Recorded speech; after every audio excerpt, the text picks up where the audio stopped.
Petrol आणि diesel पुन्हा महागले. Petrol 3 रुपयांनी महागले तर डिझेल 3.11 रुपयांनी महागले. पेट्रोल आणि डिझेलचे भाव गगनाला भिडलेत. महागाई मॅन मोदीनं पुन्हा एकदा हंटर टाकलाय. जागतिक बाजारपेठेत सध्या मंदी वाढली आहे. महागाईवरून पंतप्रधान नरेंद्र मोदींना काँग्रेसनं टोला लगावलाय. आता निवडणूक झाली त्यामुळे वसुली चालू आहे असा टोला काँग्रेसनं नरेंद्र मोदी यांना लगावला. यामुळे आता सर्वसामान्यांचा खिसा निश्चितच खाली होईल.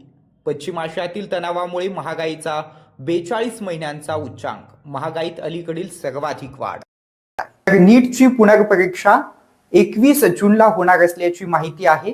एनडीएनं ही अधिकृत माहिती जारी केली आहे. या परीक्षेसाठी विद्यार्थ्यांना पुन्हा एकदा फी भरण्याची गरज नसल्याचं संबंधित विभागानं स्पष्ट केलेलं आहे.